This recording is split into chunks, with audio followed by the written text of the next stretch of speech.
Hello, everybody. It's everybody's favorite timer. I'm sorry the timer's now over, but let's start the show. It's good to have you all here. It's good to have a very special guest today, J.E. Skeets of No Dunks.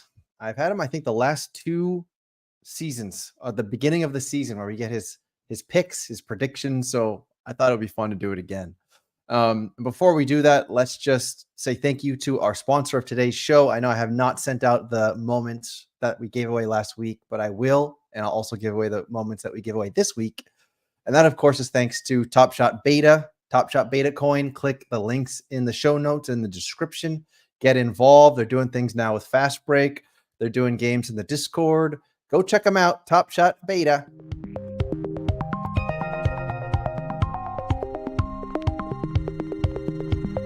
Beta.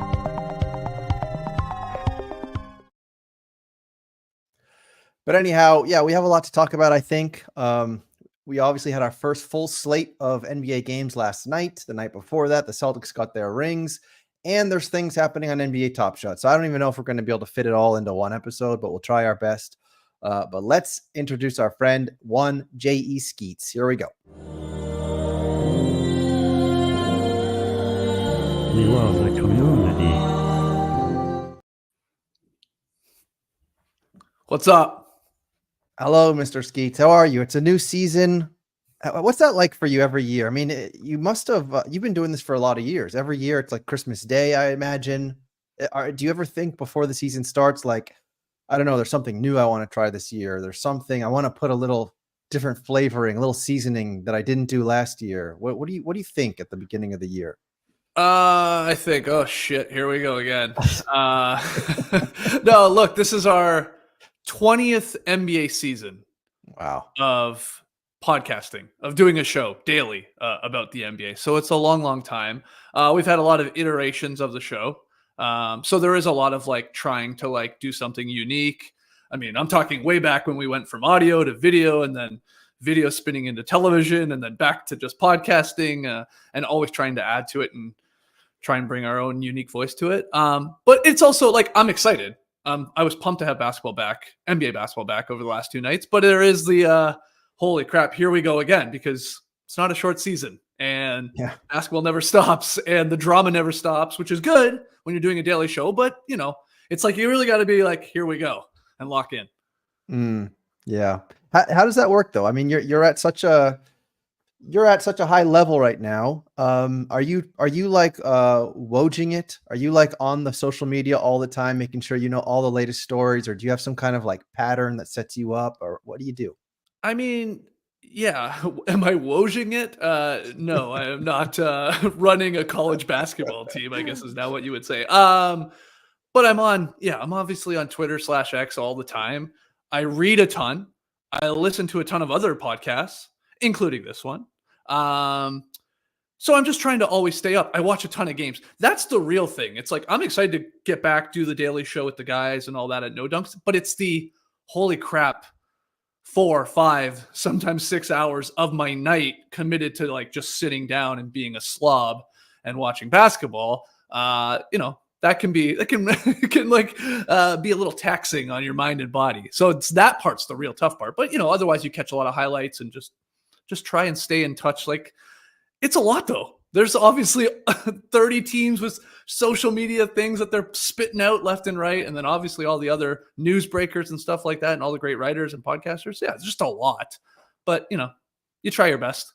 Yeah.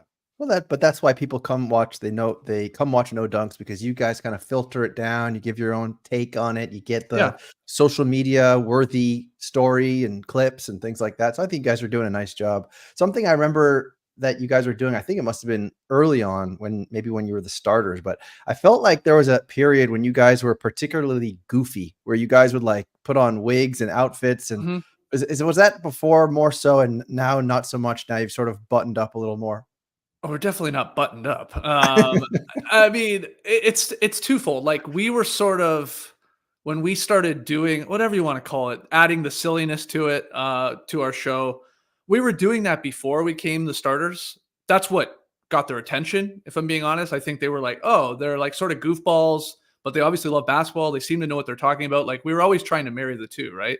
And then we, of course, continued that at the starters. And like, I think we were sort of, I mean, I'm like, it sounds like I'm bragging, but I believe we were a little bit groundbreaking in terms of like how you could do a daily sports show and the angles you could take with it and the silliness you could have with it. I feel like it was quite buttoned up across a bunch of other shows across other sports networks. And now it's like sort of caught up and now it's like the norm, sort of. So maybe a part of it's like, well, now everybody's doing it. So we sort of venture away, but like we have a lot of fun still on our show. We're bringing back pick 'em payoffs this year, which is where we bet on a game every night. The loser has to do something stupid, embarrassing, whatever it is at the end of the month. So we're bringing that back. We just took a couple years off of it because we had done it for a long time and sort of had run out of ideas, if I'm being honest. Okay. Well, I'm sure that's going to be fun to watch. Yeah. I'll have to see what you guys get yourselves into.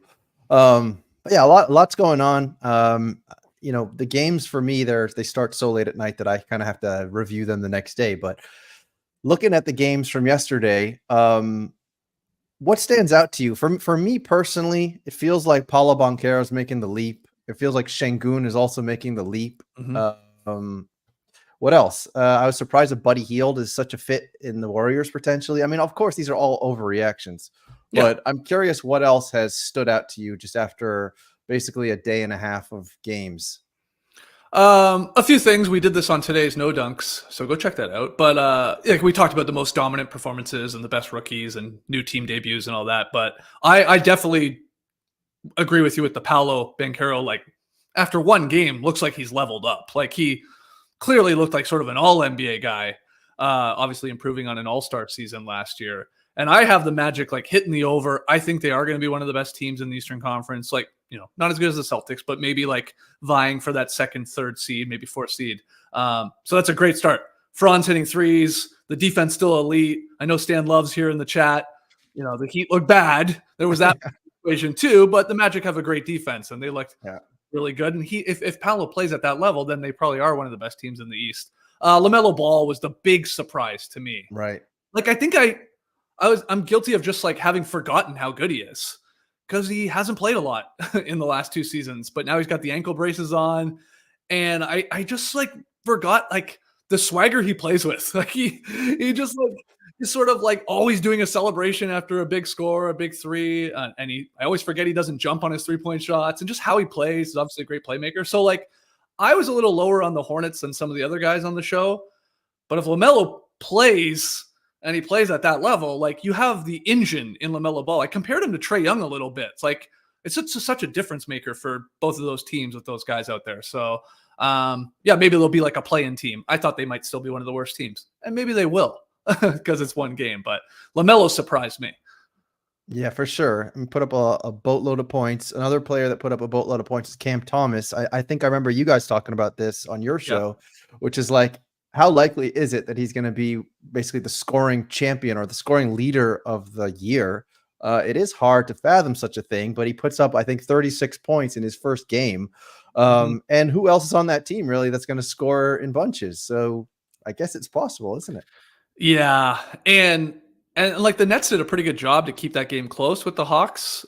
You can see sort of like the outline of the Nets falling behind early in games and then him like going, well, all right, let's see what I can do to get us back in this. And just like, I mean, he has a quick trigger and he is a bucket. So yeah, we talked about him leading the league in scoring. I don't think that'll happen because we did that last year with Jordan Poole. Remember that? It was like, oh, watch out. Jordan Poole's going to lead the league in scoring. Like, okay. Whoa. But one prediction we made, we always have a fun prediction of like, who will be the first guy to score 50 points in a game? And both Tess and I actually agree. We picked Cam Thomas. And after one night, it's like, oh, that could be in play. Probably Luka will go for 50 tonight or Wemby or something. But Cam will hit 50. I feel pretty confident at least once or twice this year because he's already had a couple 40-point games in his career. So, yeah, he's a bucket. Yeah, I have to agree with you there. Anyways, we got some ice cream so good from Boston Base. So awesome. Thank you, Boston Base. Skeets, would you like to do the honors? Yes, yum yum, so good. Ice cream so good. Yum yum. Oh, there you go. Yeah, man, I'm not afraid to lick it up on this stream. Come on, the guy gives you ice cream. The guy just gave you $2. Look at that. No, that'll get me a nice ice cream. I'll tell you the truth. I could. Well, I get $1 of that now for licking the ice cream. Yeah. That's true. I gotta zell you after the show. Yeah. Well, first off, you better pay off Stan Love his moments before you start worrying about my dollar. I know you're right. You're gonna That is start true. coming for you, man. I know. Look at I these know. fake giveaways. Oh, this duck race, all bullshit. It's all Nothing bullshit. happens. I sit on a throne of lies. Yeah, so let's see what else. NBA wise, let's see. Anything else surprised me yesterday? We got our double machine, Vucevic. That was nice to see that he still got it. Ingram with 33. Yeah, it was, man. Oh, yeah, was it not? Come on, who gives a shit? I'm talking mostly for like fast break, honestly. Oh, okay. Yes. But yeah, Ingram kind of surprised me at 33 points. Yeah. Markkanen also, before the season started, people were trying to say that Markkanen was overrated. He played way beyond his means, but he puts up 35 and 9. So yeah, all good stuff all around. Harden almost had a triple double. That was an entertaining game. What did you see any of the highlights of the new Intuit Dome? The Clippers new arena? I saw them tossing the t-shirts, and that was amazing. I don't think I've pretty amazing. Something. I've never seen anything that cool before. It is awesome. I thought the wall was pretty damn cool too. The wall, for those that don't know, is like, I think it's like 51 uninterrupted rows, like stacked behind the one basket. And then like the first 13 or 14 rows are all like diehard Clipper fans. Like they have to audition to basically get those seats, right? They got to be psychos. They got to stand the whole thing. They got to chant. They got to yell and all that. And it seemed to work. Durant missed some free throws. Booker talked about it after the game. He's like, damn, that's sort of cool. It's like a college atmosphere. So credit to Ballmer for I loved it because I wish my one thing is I wish every arena had something unique about it. Not 100%. Maybe not the court, not like baseball style, right? Where we got different dimensions, but just features like that. I think everybody likes that. It's just unique. We should do more of that. That's a good question, actually. I feel like this would be a next segment of your show, which is what else could be unique about every team's fan base? Right. So if the Clippers are just a bunch of crazies that take Steve Ballmer's, I don't know, it's like magical DNA and they all become a little more like Steve Ballmer. Right. I don't know. Does anything else stick out to you? I do love, it was probably started by a Laker fan, that all of these people in the wall, they're all paid actors because there's not enough actual Clipper fans to really get them out there. I sort of like that theory. I might have to run with that. That's very funny to me. That is good. But what about the way that other fans are or how could another stadium have its own accent or angle that really represents their fan base? Anything stand out?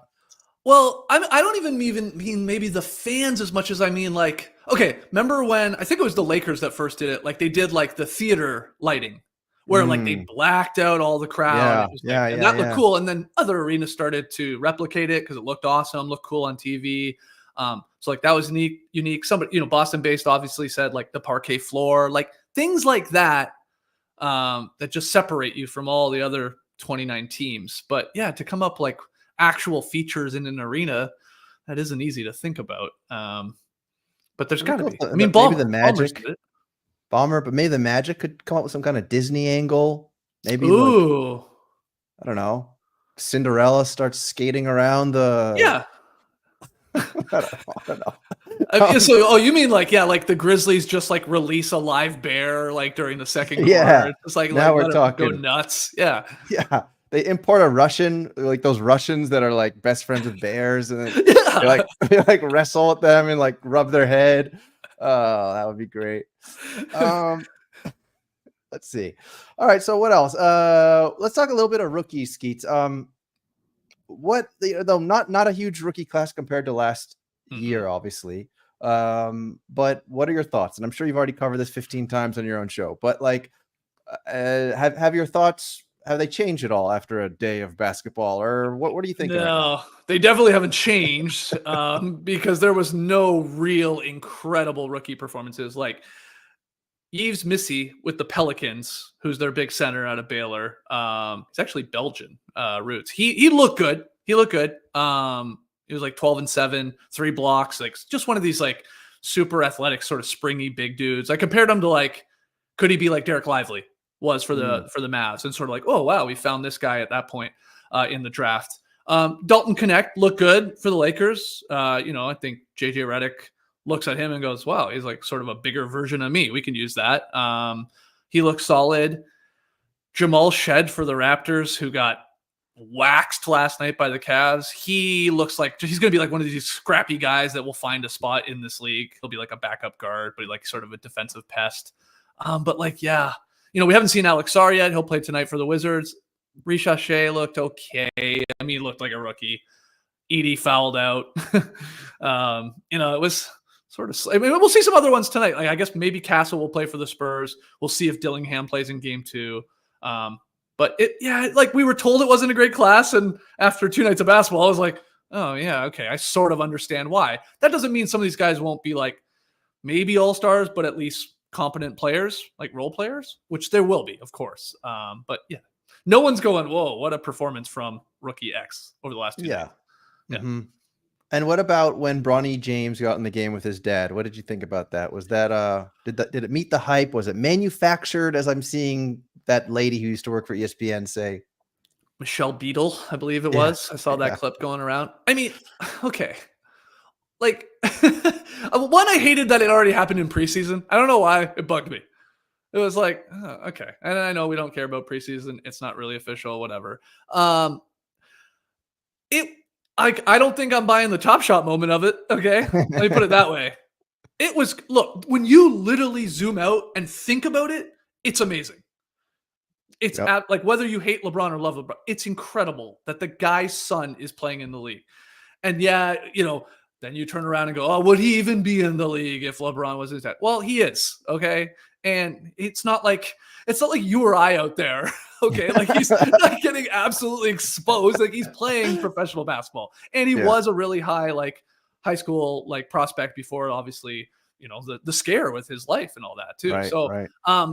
It was fine. I thought they did it at the perfect time. I like that it sort of, they almost seemed to downplay it. I know, as crazy as that sounds for LeBron, who likes to, I'm sure he had a million cameras following him around and all that, but they sort of did seem to just sort of downplay it. It would have been cool if Bronny could have hit a shot. Otherwise, he just played 2.5 minutes and he subbed out. Then he play again. He should go to the G League and see if he can make it back once the G League starts. Starts pretty soon, I think. So, it was sort of what I expected. It was like, wow, when you really think about it, it's pretty incredible, but like, he's not like a super talented kid yet. And will he ever be? And that's fine. But his dad's legendary. Yeah.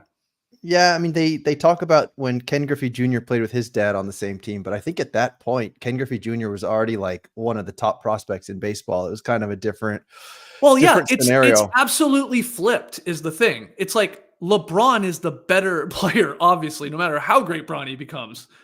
Whereas that one, it was like Ken Griffey Sr. was a good player, I believe. Like, I mean, I don't know. Was he an all-star? Probably in baseball. Maybe he was a year or two. He might have been. It's kind of a long time ago, but he wasn't a household name.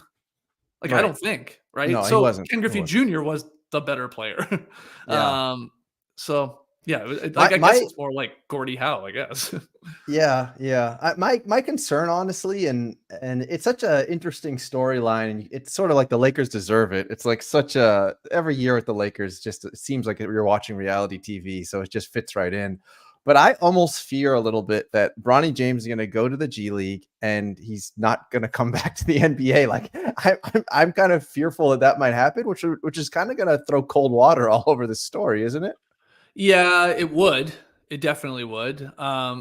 Again, like this happened a long, long time ago, but like Gordie Howe's sons played with them. And like, I don't think they were any good, but it's like, holy crap. Again, it's just like more like, wow. Like Tess said it on the show the other day, and I thought he was wrong. He was like, LeBron started playing in the NBA before Bronny was born. Mm-hmm. And you're like, it like just sounds fake. I know, it's crazy. Like, what? No, that can't be right. Like you got your years wrong there, but it's true. So all it speaks to more than anything is like LeBron's longevity and the fact that he's still actually pretty damn good. And and Bronny's good enough, I guess, to get drafted, of course, and to get a whiff of the NBA. I'm with you. Like, would you bet on like he'll be back? I think Bronny will get some more NBA games and reps and stuff like that. But like, would you bet on Bronny James' career being like, what's the over under 2.5 seasons? Like, what would you bet? I mean, probably could because of the nepotism I'm going over. but but I thought maybe your question would be, will he ever become an all-star? I feel like that would almost Oh, be no, no, he'll never be an all-star. I do not believe so. Will he ever average over 10 points a game in a season?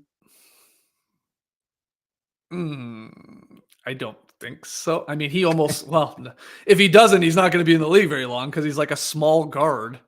Yeah. Um, like Trey made that point on No Dunks. He's like, when you see Bronny out there actually around other NBA guys, he's short. Like he is. Mm. Like they say he's 6'2", I think, but he is. I don't think he's that tall. I think they've fudged the numbers on that one a little bit. I think what's more fascinating, as soon as LeBron does retire, like, is Bronny's NBA career over? No, I know. Right? I hope he proves us all wrong. I feel like Of course. it's the perfect. I don't know, it's kind of a weird story because some people dislike him so much because they're so bitter about the fact that he like made his way onto the Lakers, and like they think there's other players that deserve his spot, and like they're so bitter against him. But at the other hand, he's also a kid who overcame, like you said, like a potentially life-threatening surgery that he had to Yeah. have, and he's got the whole weight of the world is expecting him to fail. Like everyone is waiting for him to Yeah. fail for that. Like And he doesn't seem Schadenfreude. like a dick at all, in all honesty. No. Like he seems pretty level-headed. His dad is LeBron. Yeah, there's all these expectations put on him, but seems pretty chill about it. Like Yeah. seems like a nice So kid. So you're right. yeah, so I'm kind of rooting for him, honestly, just because I think it's a scenario that is a tough one, and it'll be cool if he can make it out the other side. Um, some people, and you mentioned that Top Shot moment. We can talk Top Shot for a second, but yeah, like some people are saying, "Oh, why are they releasing this moment? Oh, it's a cash grab." You could say that, but on the other hand, it is an incredibly historic moment, Yeah. and not only that, but Top is doing the exact same thing, and I think they're doing probably when they do this, they do like all you can eat. There's like 50,000, and one of you will get a one of one Yeah. autograph. So it's not like it's something unique. They're all doing this because it's very special. It's a special moment, and I'm sure one day when LeBron retires, that'll be its own moment too, because we're talking about one of the greatest players who ever played this game. So of course they're going to try to make just log historically every key thing that happens from this point on, and the fact that they have the rights to. Of course they're going to. It's like Yeah. I don't know. It makes perfect sense. And like how many it's not a ton of packs, right? For that No, it's moment. only Is it 200? 200 packs, but I heard that there's actually 299. So I guess probably 99 will be like distributed, but Oh, 200, okay. there's only 200 that can be purchased. Okay. Yeah. Then that's like nothing in comparison to like those like Tops Now cards, and like there was the whole chase for the autograph Olympics. KD, Steph, and LeBron, and then the Otani one and all that. Like, yeah. I think again, you don't have to buy it. I know. If you I don't know. want it, you don't have to give them your money. It's not that hard. And that's like I said off the top. It's like cool, historic. I don't want it. If I was a Yeah. Lakers fan, LeBron fan, maybe I do. Mhm. And then I would try and get it. But like I don't care that much. I don't want it that much in my collection. Like this is a collection, I guess, a digital collection. So yeah. Exactly. And Boston Bay said apparently it's oversubscribed and people can sell it for 175 right now. So if that's the case, then that's pretty good. I mean, Wow. that's really good. All right. Well, let's keep it going here. Well, I do want to get to your predictions, but let's talk Top Shot for a little bit. Top Shot just released a blog. Obviously it's the new series. There's big time rewards now for this first run of Fast Break, which I thought was really fun, where first place is going to get courtside seats. Of course, I have no shot at that first place position, but you never know. Mhm. Have you been putting your Fast Break lineups in, Skeets? I have been. I lost last night. I start to get a little too cute with it. You know? Like Yeah. like especially the beginning ones, you should just bank those W's, I think, I and like know. just I know. play the superstars. You're probably gonna hit it, but I Well, start last night was getting tough. Last cute. night was tough. I think only a few hundred made it, and Oh, out of really? like, yeah, I want to say Okay. like 500 out of 5,000. So that's not a lot of people. Oh, Um, wow. and I thought I'm clever because I bring up like the roto wire and like the prop betting sort of Mhm. odds, and some of those guys crap the bed, like Devin Booker, Steph Curry. Yep. So yes, you definitely need some luck. You need some luck, and I've found in the past that when you get a gut feel, you should just go for it. Like just go for it. I had Shingun in there at first, and then Mm. when I looked at his his prop betting, it was like, oh, over under was like 15.5 points. I'm like, I even had Brandon Ingram in there, and he had like 33 points. He had So then I 33. yanked him You out. still came up short. Yeah. Wow. No, I didn't have him. No, I mean in the beginning, and then I yanked him out. Oh, wow. Because I put in like the Vegas odds, the people that they thought were going to score the most points. So yeah, What I do they really know? messed They up. don't know shit. Yeah, so that's the Go with last your time gut, I'm doing Tandy. that. But on that note, we can actually go take a look. Maybe we can look at the lineups today and try to build it. We can see. Sure. Let's see. Let's do it together. Let's take a I look. built mine. What tonight is Let's see what I have, and 35 let's field see. goals made. Right. So you need people who love to chuck. So this is what I have right now. I got some chuckers. Like Jordan Poole is kind of my random chucker here because he does chuck a lot, but I'm actually not sure if has he been chucking in the preseason? Is he still getting a lot of touches? Good question. I was not following the Wizards preseason action all Damn it. that closely. But well, I mean, you say you want chuckers, but we do need field goals made too. Yes, so maybe it's not attempted. Yeah, that's true. Let's see. I guess I could probably adjust this a little bit. Let's take a look. But this is when I get myself in trouble, though. I mean, I think that Luka obviously high, a lot of field goals You got made. Luka and Shea SGA as well, and Jokic Edwards. as well. Yeah, those are all pretty safe, I think. Even Jokic makes a lot of shots, doesn't he? Oh yeah. I mean, NBA field goal made leaders. It means he's around the hoop all the time. Yeah. Anyway, so I feel like my only sort of wild card here is Poole. See, this is when I probably would start to get that fantasy thing up and then get myself in trouble. But let's just take a look just for fun. Sure, do it. I have Shea as well. I have Jaylen Brown tonight because they're playing the Wizards. I went with him. I got a Sabonis in there for their first game they played tonight. Yeah, and then I'm sort of filling out the rest here still. Guess got a couple hours, but right. So the thing I feel like, well, you never know, because I bet the majority of people are probably just going to play these 5 people up here for good reason. I mean, probably Jokic, maybe Edwards, Wemby if you have it. Yeah, if you have Wemby, you're rich basically. Although Vegas thinks he's more likely to score under 25.5 points. Jalen as well. They think he's more likely to score under 24.5. But again, we don't know if this is really worth paying too much attention to. Mm-hmm. But if we look for Poole, look at that, 17.5. What am I thinking? That's when I start to think maybe I should take him off my team. And then he's going to score 30. Well, I also think, like, again, they're playing the Celtics, the Wizards are tonight. That's going to be tough defensively for them. Yeah, a little tough defensively. Is it another ass kicking? Does that mean you just put in the scrubs and they get more minutes than normal? These are like the other night I made money betting on Tatum over Jalen Brunson under points. And I really only got there because Brunson was playing really well, but then they started just getting demolished. So like even Tibbs was like, all right, get him out of there. This is embarrassing. So what's interesting though, I mean, who knows if the Celtics are going to play lockdown the whole game or going to blow them out by 30. That's a great point. They'll probably just turn it on for 6 minutes in the fourth quarter. Yeah. Because they're favored by 13.5 points. The point total is 232.5. So that's quite a hefty point total. So you should think that there's going to be some heavy scores in that game. But then all the games tonight, though, are pretty high. Like even Spurs Mavs are 227.5. Thunder Nuggets as well. And then T-Wolves Kings is 221.5. I don't know. Stick with Poole, man. Should I do it? Yeah. He's going to go for 40 tonight. Watch. The Celtics won't care. They'll be like, go ahead. Shoot it all the time, man. All right. Maybe you're right. Although who's going to be guarding him, though? Small. It's going to be Derek White, and it's going to be Drew, and probably Jalen gets a turn. That's the thing. They just switch, and they got a million defenders. So, yeah. I know.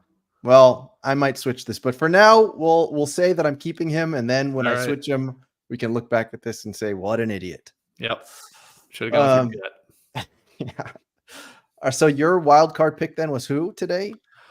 I have my wild card pick right now. It's a weird one. I got Keldon Johnson. Ooh, I that's a mean, wild Keldon card Johnson pick. with the Spurs. Yeah, that's gonna be my one swerve. But otherwise, like I have a lot of the guys you had. Luca, somebody brought up in the chat here. He's listed as like, I don't know, some sort of injury. Yeah, There's something going on with him. I assume he plays. I really do.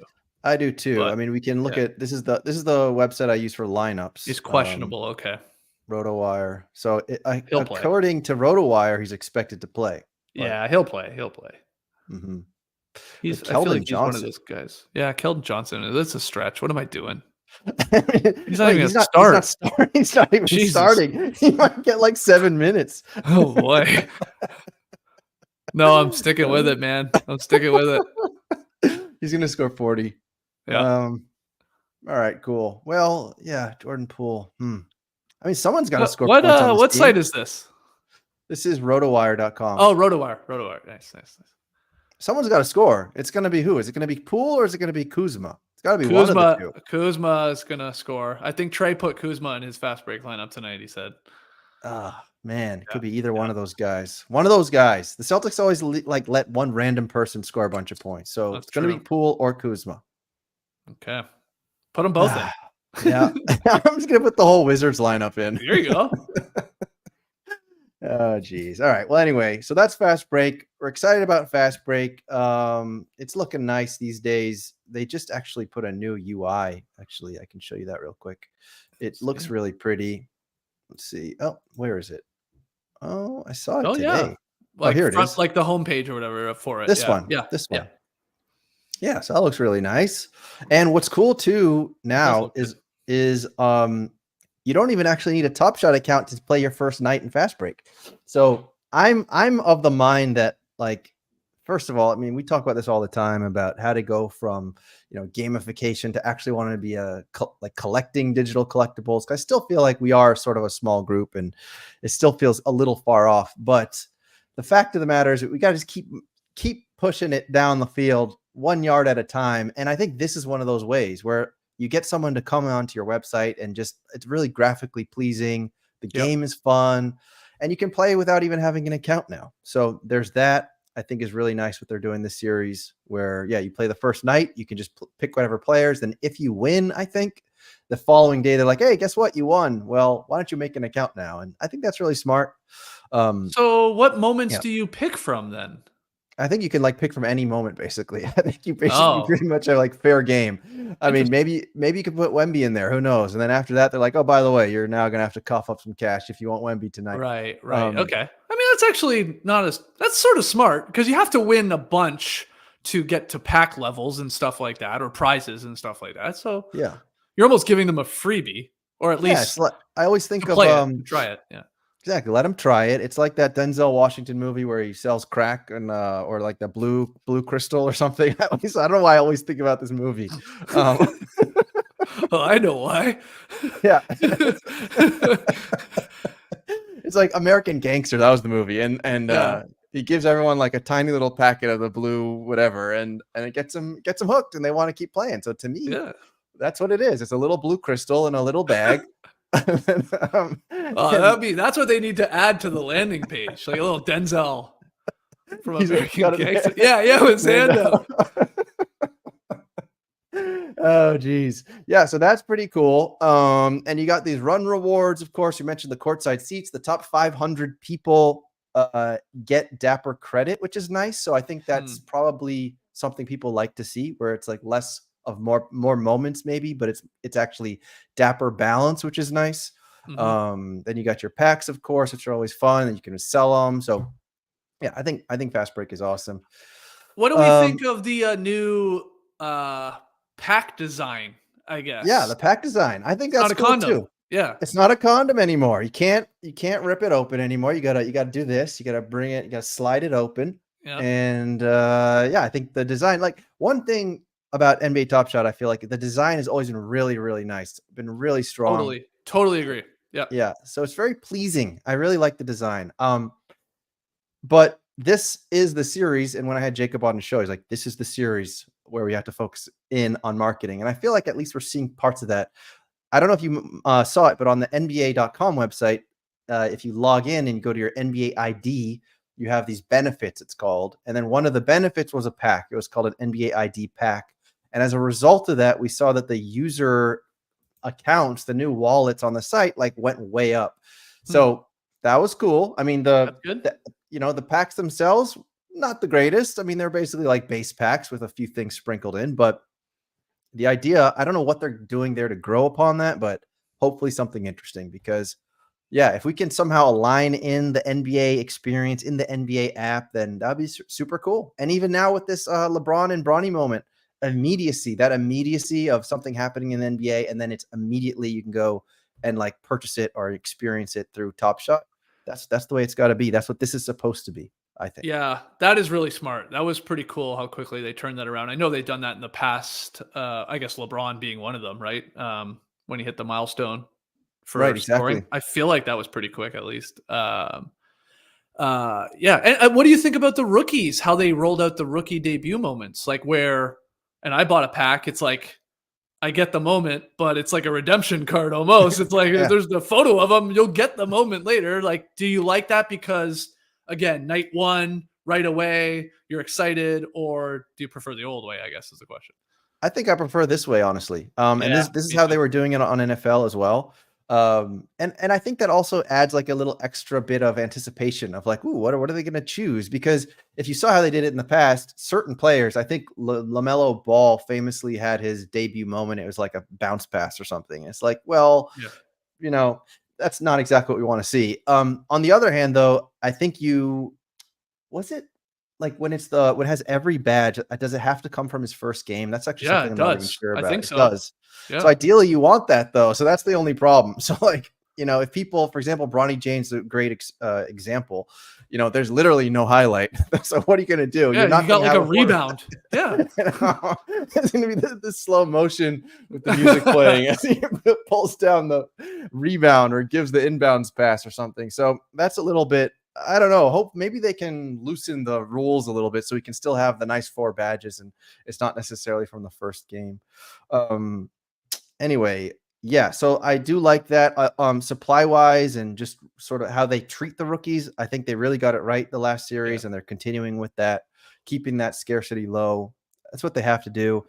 The Wemby dilemma, the Wemby and Chet dilemma, stays on my mind every week. I'm really curious what they're going to do about that because when we had Jacob, there, I think that obviously like the people that are around the product all the time and are like some completely absorbed in the product, they obviously understand this is a collectible better than anyone else. And they're at like the 10 out of 10 level of understanding it and treating it as a collectible.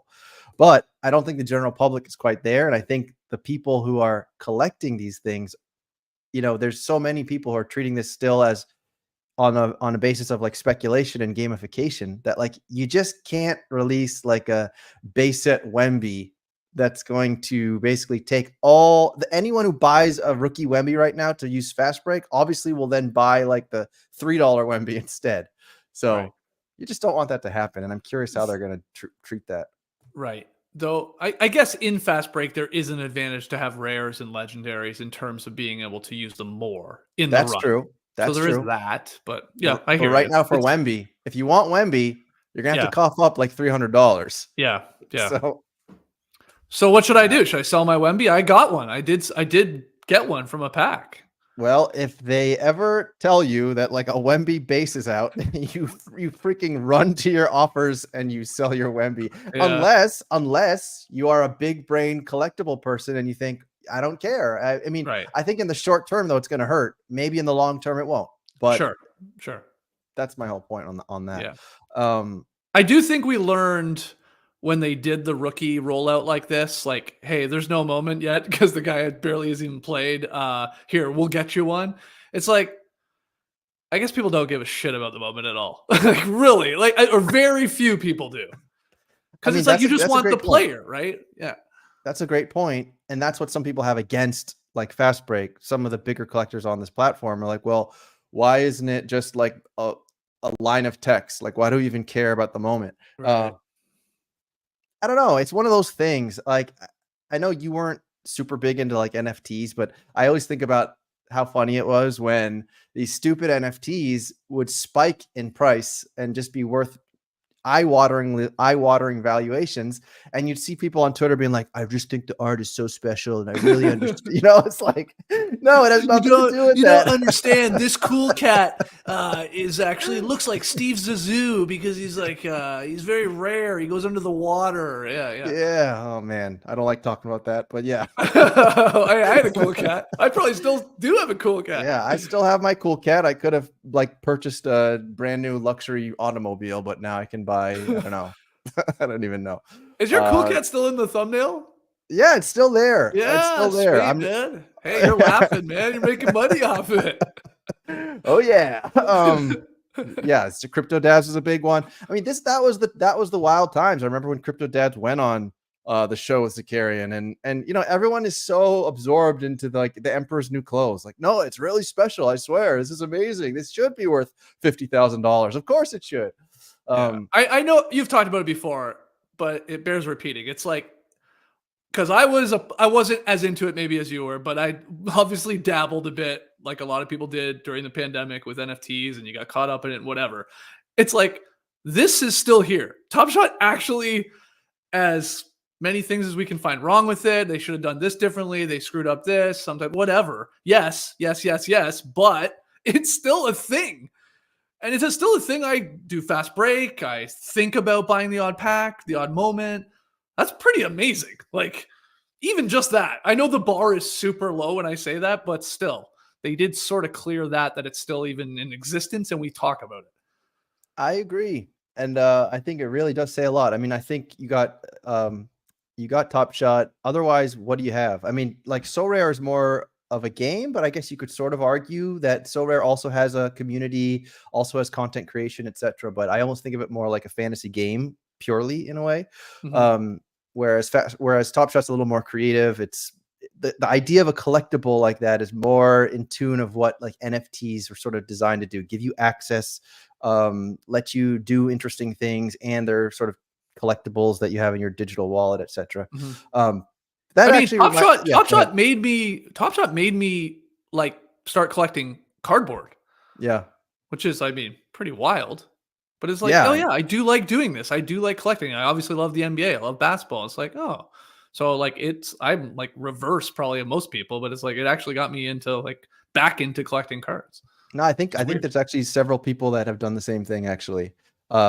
I know Packdrip actually is one person There you who go. says that he's like way into collecting cardboard now. So I don't think that's uncommon at all. What else? I I had something cut you else I off. You're wanted about to to say. say something. Yeah, something really, really intelligent. Mm. I have no idea what it was now. Let's see. Actually, one random thing, Skeets. I saw a video that you guys released a few weeks ago where you were playing NBA Jam, and then Yeah. you released this on Twitter, and I think it was something about the way that it finished, and it finished with like an air ball. Yeah. My question was, you were controlling the person with the last shot in that game. Is that correct? No, Trey was. Trey was. I was Was on the Trey's team. I was on Trey's Yeah. team. We had a chance to win it at the buzzer. He went to the corner with Kevin Durant in NBA Jam, took a three, and somehow airballed it by 10 feet. I didn't even know you could airball in NBA Jam. Right. And so I was thinking to myself, these guys are true NBA Jam players. They've probably been playing for years. But when I watched it, it looked like the release point was really early. Would you agree? Well, first off, I haven't played NBA Jam for years. I played it in the 90s and then went 20 plus years of not playing it. But yeah, okay, shot Dr. Tandy. Yeah, he probably released it early. All right. I just making sure. I'm like, oh, these Yeah. guys know NBA Jam. Like, why are they so surprised that this shot is so ugly when it looks like the release point was so early?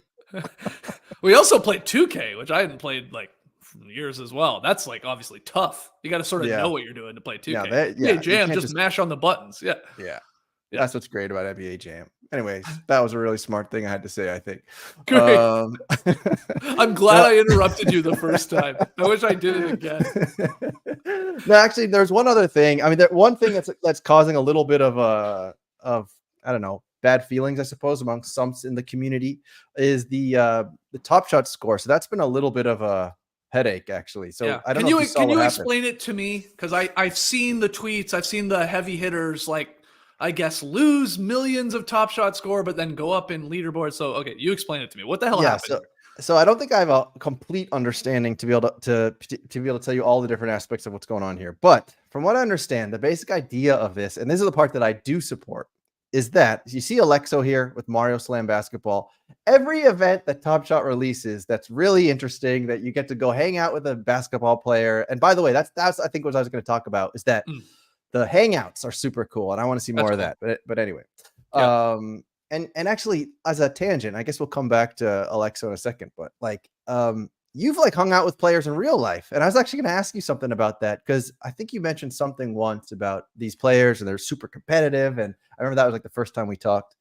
I was actually curious if you've ever had any experiences with players where like I don't know, where it wasn't so nice, or it was like weird or awkward or uncomfortable, or you probably don't want to talk about that. No, I don't care. The for the most part, in all honesty, like 99% of the guys we had on, either rookies or current players or legends that are retired and that would come on, like 99% of them were like so cool. Like they were coming on, maybe they knew about the show or didn't. Like they were like, oh, okay, you guys are having fun. And then sometimes, oh, you actually know what you're talking about a little bit. Like, so we could have a blast.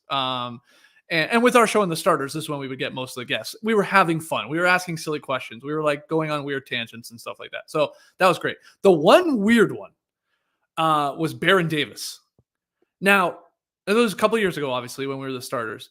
We had him on. And do you remember there were photos going around of him and I'm drawing a blank on who it was, on a famous actress, sort of an older woman. Okay. Somebody will say it in the chat, so I'll give it 1 second. But anyway, there were photos like everywhere, like they were seen out at restaurants. He was like paparazzi photos, right? Huh. And Laura Dern, thank you, Mike. So we were Great actress. Yeah, exactly. And it was like, okay, Baron Davis and Laura Dern are hanging out. It was like a little odd, but it's like, okay, who cares, right? So anyway, one of the questions, so we have him on, and again, we're just like, I guess naively, I don't know, like we asked him basically like sort of what's going on with you and Laura Dern? Like, I mean, I'm paraphrasing, but it was sort of like, what's up with these photos? I think we maybe even showed the photo. Oh God. And he was pissed. Oh God. And he was like, he flipped it around and he was like, hey man, do you love your wife? And I thought he was like sort of still kidding. So I was like, yeah, I love my wife. And we're all like, we're not really picking up yet on like, oh, okay, maybe this is not good. But sort of like, long story short, we've then realized like, oh, we were not supposed to talk about this. We had no clue. And he was sort of, you just tell like, he snapped like that because he thought we were trying to clown him or something, or he didn't want maybe his wife to know or his kids to know or whatever. I don't know what his relationship status was, but it was awkward. It was very awkward. And so then it was like, we go, and we're live on television. Like we're live.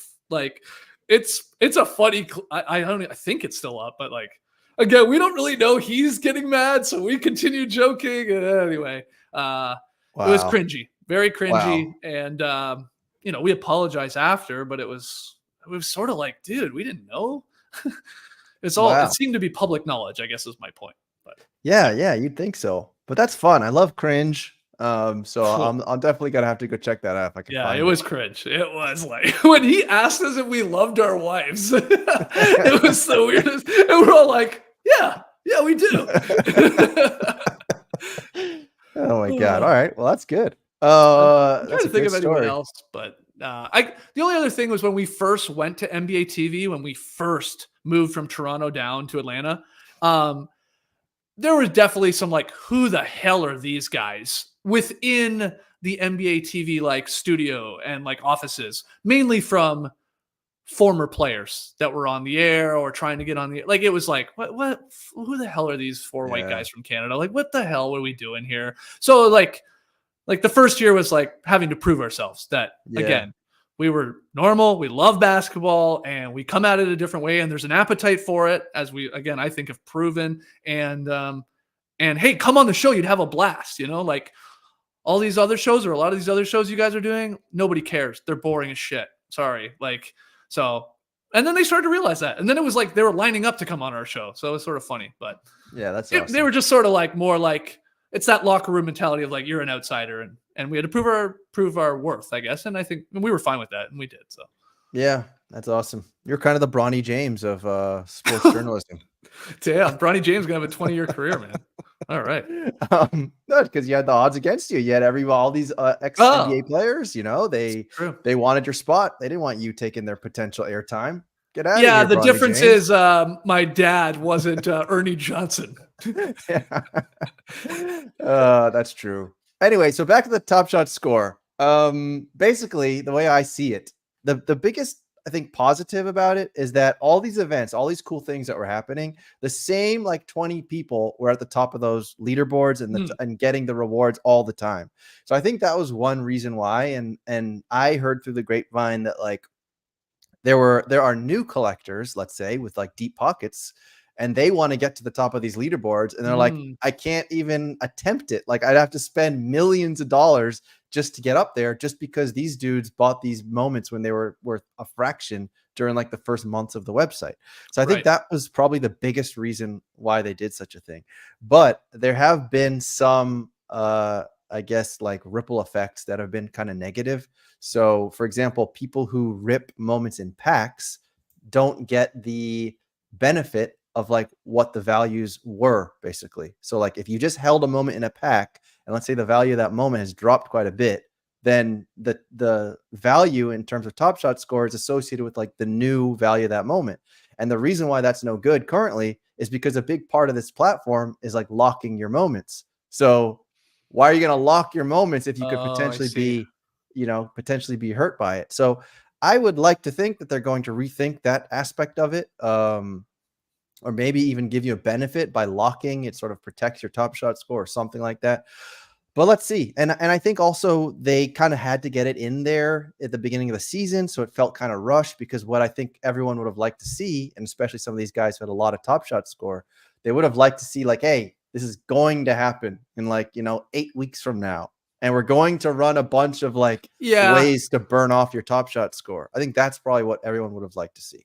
yeah, like it's honestly tough for me to care about this because these are waters, of course, that we're not playing in. But I get Yeah, it. I think they should have probably had that warning to like, here's what we're going to do. How do you want to approach it? You can still do nothing, or yeah, maybe you can sort of help your chances to keep a higher score or whatever like that. But yeah, exactly. So Mike's giving us a little Woj bomb here. We're saying wow. the Kawhi's trainer suing the Clippers. Oh boy, I think Kawhi is not playing basketball this year. What do you think? The last time Kawhi was relevant in a Raptors uniform. Should have never left, buddy. Yeah, I know. Yeah, that's too bad. Man, Kawhi. I talked about this like a couple weeks ago, but what a bummer. It really feels like his career is maybe over. I don't know. Yeah, it's absolutely at play, I think. I mean, he's been going through this for like 8 years at this point. This isn't 1 year or 2 years. This is almost a decade at this point of managing it at least, and the injuries and stuff. But yeah, I guess Boston base says they are claiming they put Kawhi at risk with illegal medical procedures. Jeez. Well, I hope he gets a. What's the team that has like the amazing medical staff? Is it the Suns or is The it the Suns Celtics? used to, yeah, yeah. I don't know if the Suns still do, but they used to have like they would like all these guys, old guys would like go to them and like they would like bring them back, like Grant Yeah. Hill and I mean even Shaq. I guess Shaq wasn't that well. He was getting up there in age, but yeah, Colton's not happy about Kawhi, I think. Can we agree to stop talking about him? Wiseman has a torn Achilles. Geez, all oh the yeah, news is flooding in right now. yeah. I saw that. I actually was watching that live last night. He did the classic. I don't know if you've ever. I haven't, but if you've ever been around somebody that's torn an Achilles, Tandy, it's like I'm not. it's wild. Everybody that does it, they think somebody kicked them in the back of the leg. If Oh almost no. every single one, everybody that does it, like they turn around immediately to see what the hell just kicked me in the back of the leg. And it's never anything. I saw something happen in basketball, like rec league the other night. I was watching, I was on the side, and like I saw him do it, and then he turned around. I was like, oh crap, I know what that is. It's Oh, so yeah. sad. It's So poor terrible. Wiseman, yeah. Well, we have some giveaways. So I realize that we're almost at time here. So I guess Wow. while I'm collecting names, everybody, I don't know, Skeets, you want to give them a word to put in the chat? Oh wow. Let's go. Let's just go Balmer. Let's go Balmer. Okay. Balmer in the chat. Is that with one L or two? No, double L. Double L. Okay. Balmer in the chat. Each folder's. Oh, come on now. See, this is StreamYard is trying to mess me up here. Oh, Balmer no. in the chat. Here we go. Balmer in the chat. If you want to There you get go. in the duck race, here we go. So I'm going to start collecting names and such. Why don't you tell us about your any other predictions you have? What about like? I guess we talk about rookies. Do you have a rookie of the year prediction? I mean, I picked Zach Edey, so didn't look You good and after everyone one else. night. Yeah, a lot of people did. I didn't think Reed Shepard would get maybe the opportunity with all the guards that the Rockets have. Yeah, like well, we'll see. Again, some of these other guys play tonight, but I'll stick with Zach Edey. It's one game. All right. I got MVP. I'm going Shea. Okay. Another popular Um, choice. Yep, for sure. And good old Canadian boy. So I got to represent. Many people think it's Shea or Luca. Sure. Who do you think is like 3 and 4? My super dark horse pick was Paolo. I Because I like was that. like, yeah, like a crazy, like I said this before the season, so it's not after reacting after one game, but yeah, I said him. Like, obviously, you'd have to like, okay, the Magic surprised everyone. They're a 55 win team, right? Maybe even more. And he's obviously the leader on that team. He's going to put up big numbers. So, I mean, it's a real dark horse pick, but yeah, it'll probably be. Well, I mean, Tatum is an interesting one now too. Could the narrative swing back? And I was like, oh, we took this guy for granted. Now he's got a fluid 3-point shot. Now it's money. Celtics win Yeah, 60 plus games. I mean, you can see no- it for sure. There's no hitch anymore in that shot. No. He did some trading with Mikal Bridges. He's like, here, you have this hitch. Take this hitch. I'm done with this. I'm done with this DVD of Hitch. You take it. I know. With the bee sting on the face. Or no, it's like the allergy. What? Why are Knicks fans photoshopping Mikal Bridges as a terrorist? Have you Oh, seen I don't.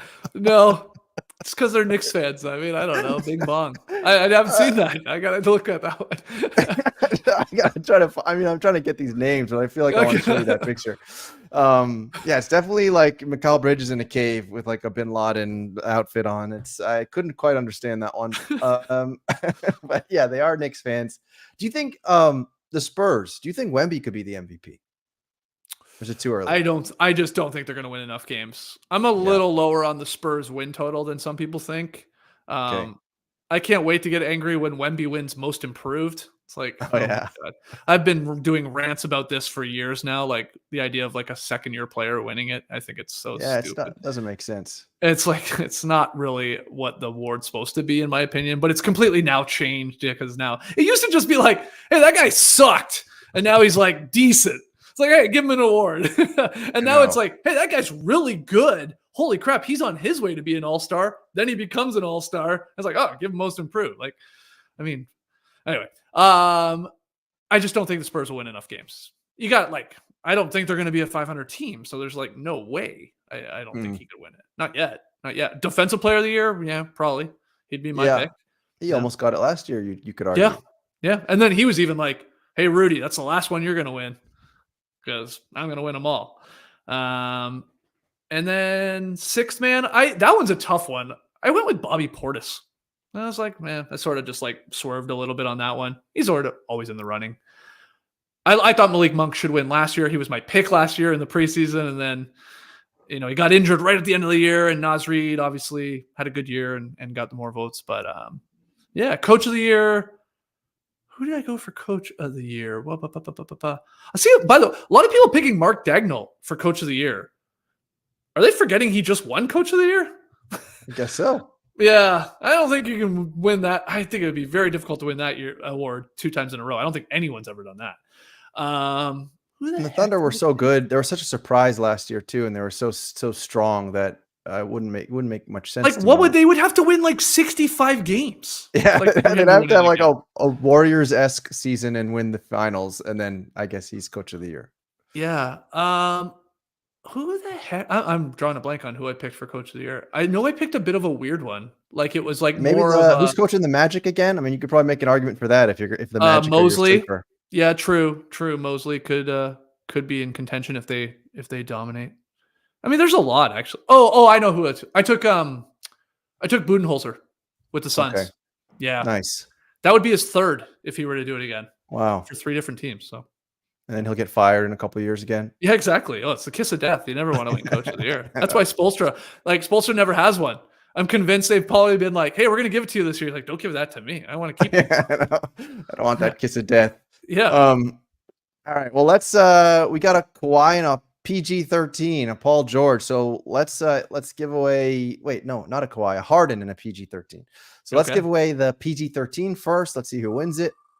The Twitter Good luck, folks good luck, have a good chance luck. at this one. Let's see. You will not be receiving this moment anytime soon. Yeah, no time soon. This is just for show.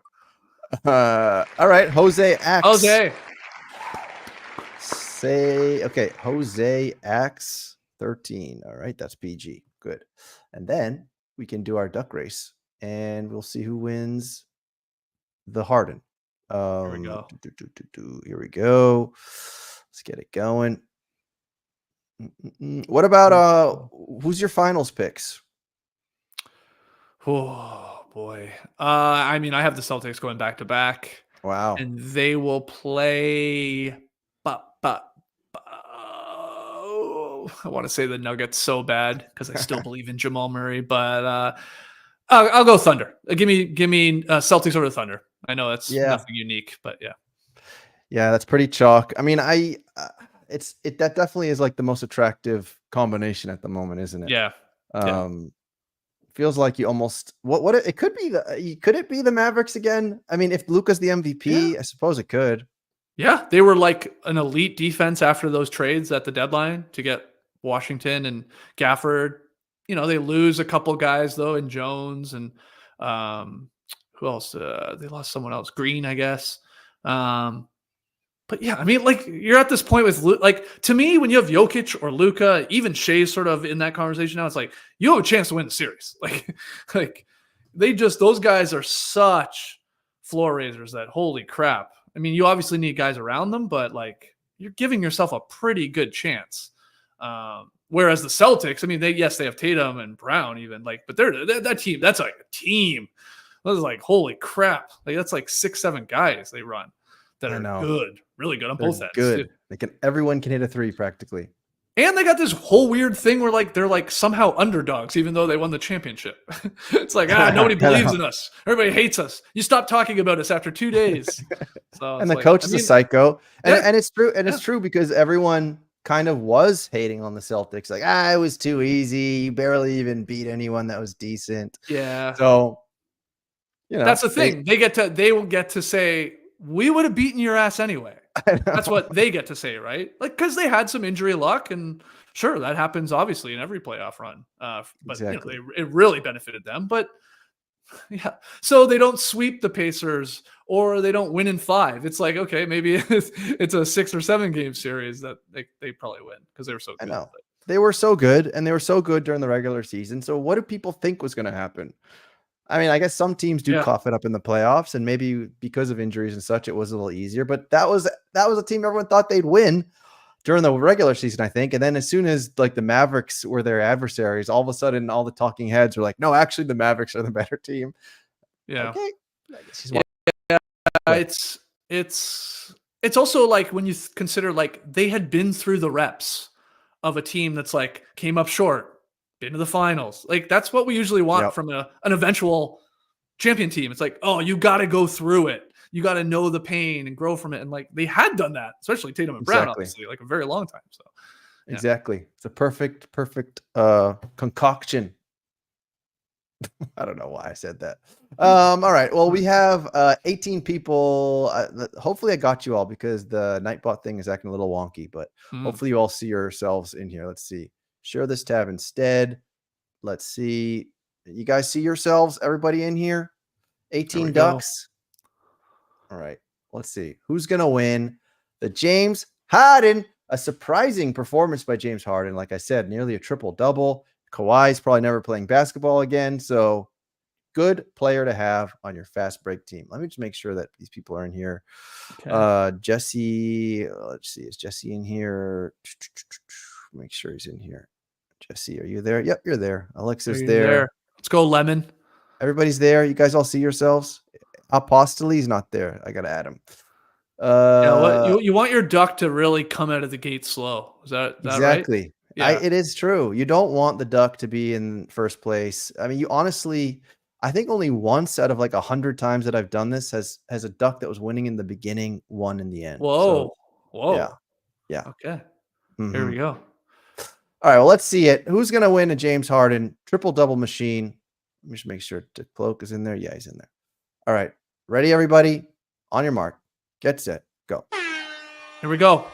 Here we go. Top Shot Hot Shot is a naked duck. That is a good thing. And he's got the Yeah. early lead. Naked ducks do swim faster. So yeah, they got nothing holding them down. Yeah, Holding them nothing. back. Nothing. Ooh, look at this like prestigious gentleman duck coming I down know. here. I know. It's his Yeah. turn. He's like the Al Horford in the race. He's been in this game for a long time and he's ready to have his win. But he's a whole Yeah. duck length ahead with 30 Yeah. seconds. That's usually not good. No, he's toast. Yeah, he's Springer looking good, but maybe coming on a little too early here. Yeah. That's another nude duck. Yeah, the Trump duck might be good. The Ricky Ricardo. I mean, Alexo perhaps. Boston Base. One of these guys is going to shoot forward. Let's see who Yeah. it is. Wow. Okay, we're getting down here. 10 seconds. Yeah. Oh, look Who's at it gonna be? Jeb. Yeah, Jeb's. Oh, it's one of these guys. Oh, Coming. Jeb just slowed. Oh, Alexo winning everything. Yeah. Yeah. Wow. That's a guy that needs more moments for sure. Well, there you go. I have, poetic justice right here. As we were, Alexo lost the Top Shot score. He lost some of the leaderboard, so now he wins the duck race. That's Alexo wins the James Harden. Congratulations, Alexo. You probably have 30 of those. Now you're gonna have 31. He is now though skyrocketing up the Clippers leaderboard. So congrats. Yeah. I just owe Stan Loves a handshake, and then I think we'll call it a day. But while this handshake is playing, if you have any last questions, because I know we're a little over time, but any last questions, like 1 or 2 questions, and we'll do it. Here we go. So I appreciate it. Yeah, man, that was awkward. Fist bump. Don't clip that. Don't clip that. Just gonna clip that. It's gonna go viral. Jesus Christ. No, I appreciate it. It was weird.